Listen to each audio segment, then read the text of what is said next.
Alright, that's enough of that. It's just a camera.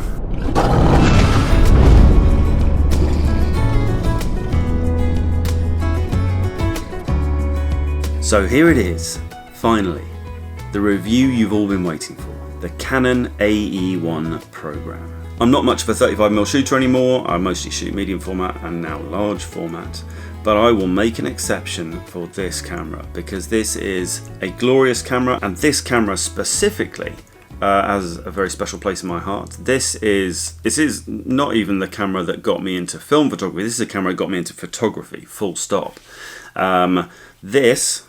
This camera right here, in this configuration with this lens, was given to me 27 years ago by my dad. It has not, I know that my dad got it serviced just before he gave it to me, but it hasn't been serviced since. So that has not been serviced for 27 years. And listen, I'm not going to go into great detail right now. I think the best thing we can do is get out and start shooting. But before I go out and shoot with it, I will just rattle off a few things that are great about this camera. You can pick these up now for anywhere from, I've looked on eBay, both sides of the Atlantic. You're looking at anywhere between kind of $60 and maybe $200 for one that's been serviced and comes with a guarantee, and similar price in pounds over here. And that generally comes with this stock lens, which is the 50mm 1.8, the original nifty 50. And essentially, as a beginner camera, if you just want to, you want to start in film photography, you don't know much about photography. The really good things about it are 35mm film you can still get. You can get plenty of options. There are plenty of choices. The fact that this is an AE-1 program, you can switch it to program, you can put the lens, the iris, the aperture to A, automatic, and that then is a fully automatic camera. Point it straight up into the light, point it at the desk, listen, slower shutter speed, point it at the camera, very slow shutter speed. As far as build quality and feel, what I noticed just now when I was giving it a quick clean and sort of dusting it off, the fact that it has almost no scratches on it. It's almost immaculate. And I am tough on cameras. I do not look after things particularly well. I don't wrap things in velvet. I don't, pack things away perfectly. And this one has been with me through my 20s when I was drunk most of the time. And it just doesn't have a scratch on it, which is extraordinary. So, fully automatic, built like a tank. The only thing that cannot be automatic on this camera is the focus. That will always be manual. But it does have a renowned, great viewfinder. It's one of the things that the AE-1 is known really well for. Great viewfinder with a split prism in the middle of it, which allows you to line up verticals so that you've got your focus right.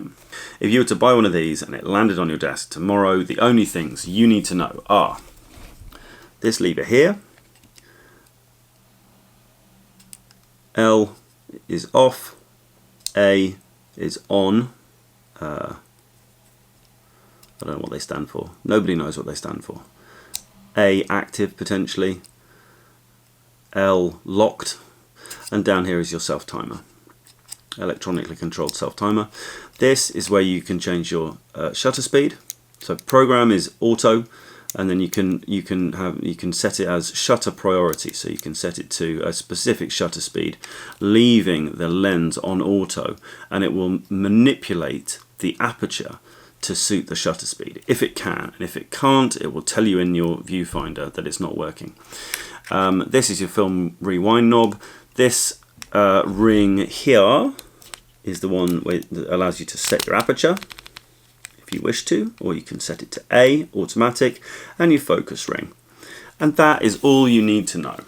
You've got those three things, and you can get out and start shooting right now and be making exposures that are going to work. There are a ton of other buttons and knobs and things that you can play with, but that's all you need to know. So there we go. I'm going to let's get out and shoot, and I'll talk about some of the other features while we're out there. I'm going to shoot 3 rolls. I'm going to go nuts. I'm going to have some fun. I'm going to shoot a roll of Kentmere Pan 100. I'm going to shoot a roll, black and white that is. I'm going to shoot a roll of Kodak T-Max 400. And I'm going to shoot a roll of colour, a roll of Portra 160. I'm going to take 3 lenses with me. First one is the one we've already discussed, the stock 50mm f1.8. I'm going to take this one, which is a Photax Super Paragon 28mm. This one just allows you to get closer to subjects. I'm not a big fan of the 50mm. I'm not a big fan of 50mm as a focal length on any 35mm camera. I find the field of view quite restrictive. And the other thing I'm going to take with me is this one, is a zoom lens. A Canon 35 to 105 zoom lens, which I've just brought in from outside and it's all steamed up. So there we go. Let's start with the Kentmere, the Pan 100. Open the back. Slot that in at that end, pull it through into the sprockets, wind on one, make sure that's in the sprockets, close the back, drop that down. Now some people shoot the leader, I do not. Make sure you set the ISO to whatever you just put in, 100, and I do make a point of taking the end of the box and stuffing it into the little slot on the back, because I'm a busy man and I have a terrible memory and I often forget what I've put in a camera. Good habit to be in. Stick the little tab in the back of your camera and then you'll know what you've got, even if you get distracted for several weeks and then come back to it. Right, let's go shoot some stuff. So it's a filthy, miserable, drizzly day. It is disgusting. Typical English weather. But I was on my way down to the towpath of the Severn and I've just driven past a St Arolda's church. It just looks terrific from the bottom of the hill from a distance. So I'm going to go and shoot that quickly. The trick today is going to be, it'll create some nice images, but I've got to keep the rain off the lens. But there's the church. Looks great up on the top of the hill there, so I'm going to just grab a quick snap of that and then move on to where I was going to go.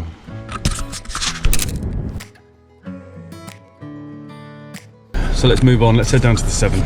The camera is in the bag for the minute. I have swapped out the 50mm for the 35-105 because I think it will give me a bit more flexibility, and also I do not want to be changing lenses out here. So we're getting closer towards the power station. How about this sign?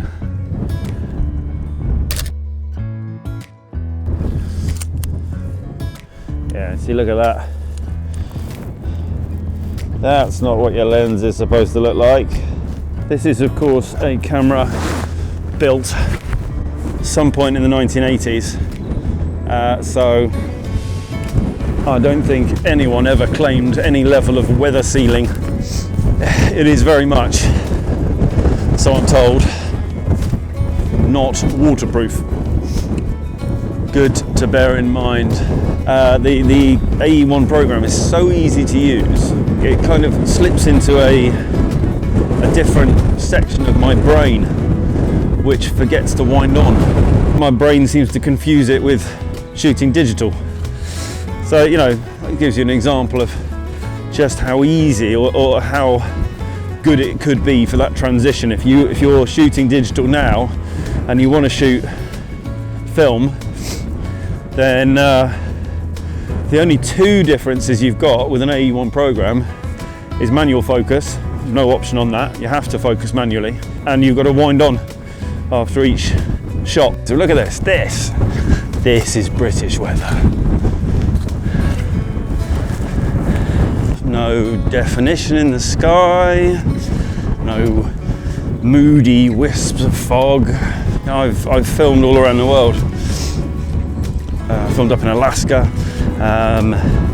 Prince William Sound and around there, and you get this wonderful kind of, you know, the mist, similar kind of drizzly rain, but it swirls in wisps in and out of the relief and the kind of steeper sides of all their estuaries.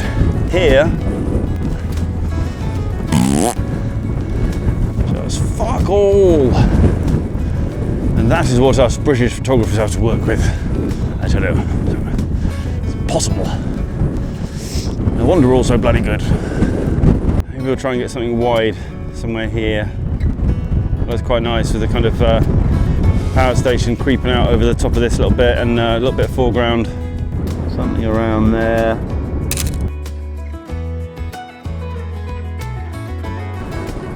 So we'll take a couple of photos down here. There's cameras everywhere here, watching my every move.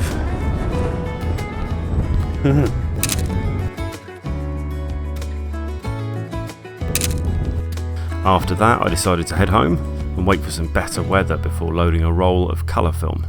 Now loaded with Portra 160. I'm actually feeling the kind of restrictiveness of the 50mm lens, which I often do, so I'm going to swap it for the 28mm. It is it's called a breech lock lens, where, as opposed to these ones, where you push a button in the side, twist, and it comes out. With these older lenses, you line up the red dots, and you don't twist the lens. You hold the lens and rotate the collar, and you don't get a click. Once again, I am absolutely trusting to the camera's auto exposure, not making any efforts to dial anything in myself. And that is the beauty of this camera though, is that, especially if you're a starter, if you're starting up in film photography, is that you don't need to carry loads of crap with you. You could just walk out with just a camera and a lens. The battery lasts forever. You don't need to worry about that, because all it's powering is the light meter. It's not doing any other work for you.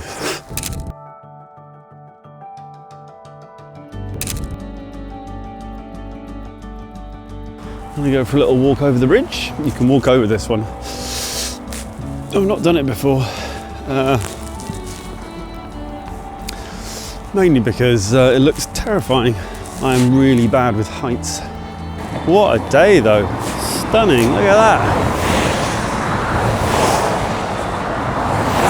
Just amazing. I fucking hate edges. So far down. It's times like this I wasn't so petrified of heights. Was happily able to just kind of lean over the edge there, but it freaks me out. Now this is the same place that I came with the Kentmere film, quite roughly. I was a bit further down that way, and it was rainy, and the wind was whipping past, and it was horrible. Literally almost not a breath of wind. See if we can get a shot of this.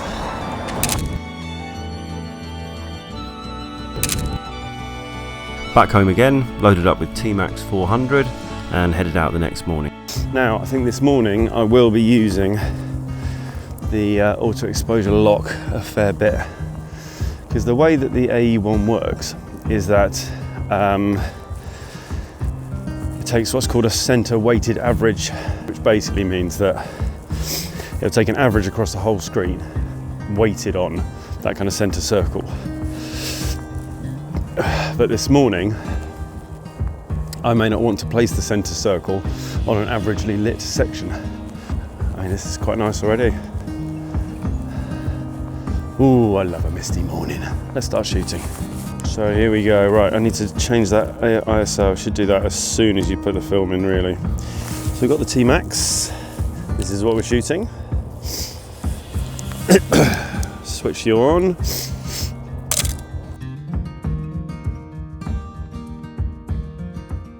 Let's grab another couple of snaps down here.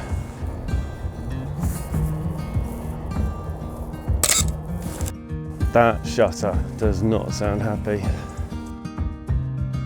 Which means after 27 years, I may finally need to get this camera serviced. Maybe it's just because it's cold, maybe that's it. It doesn't need servicing yet, does it?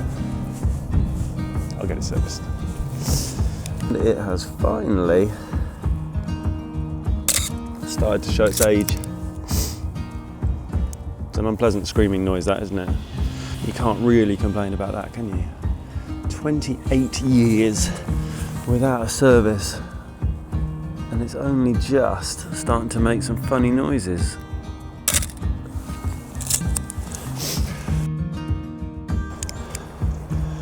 Now here's a prime example of where I'm going to use this exposure lock button. So there are lovely kind of rays of sunshine coming through that tree.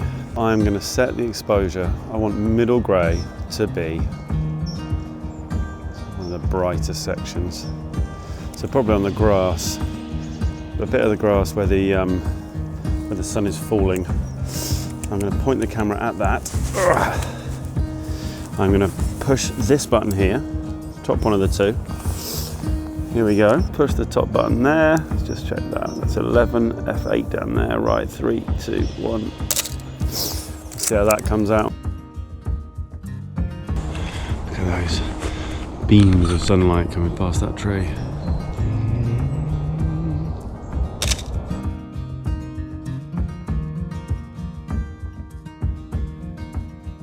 So there we go, the Canon AE-1 Program. As you may have spotted, I'm a bit of a fan. I like my Canon AE-1 Program. You may have also spotted that mine is starting to make some funny noises.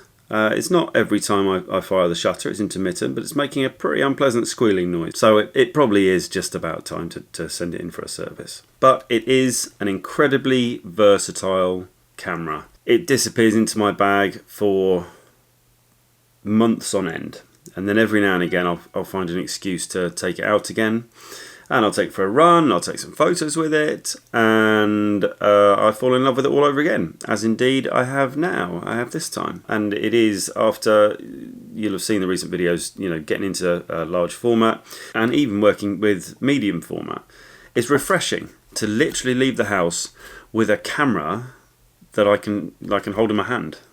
It's just superbly portable and superbly usable.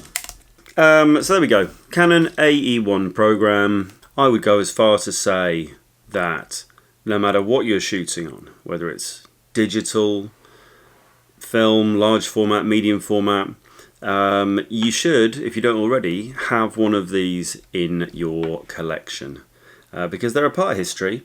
They were groundbreaking and extraordinary when they were first brought out. There are so many of them still around. If you look at any of the... in fact, I would almost go as far to say, if you look at any analog film camera shop, any second-hand used camera shop in the UK, I would almost guarantee that they've got at least one of these on their shelves. That's partly because so many were sold. They sold millions. But it's also, in no small part, down to the build quality and the fact that these were so good, as evidenced by 27 years without a service, albeit, you know, now probably overdue. And despite the noises and despite the clear kind of, you know, the age that it's showing, it has just taken 3 full rolls of film with every exposure usable. The other amazing thing about this Canon AE-1 is, just listen.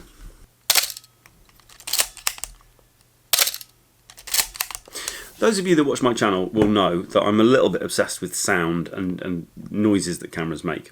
And it might just be me, and that's what I grew up with, but that to me is the sound of an 80s, that is the soundtrack of 80s photography.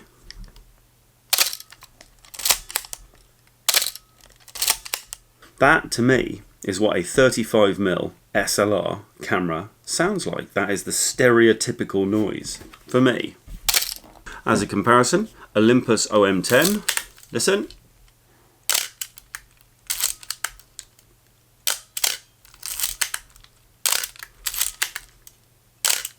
It sounds weird, doesn't it?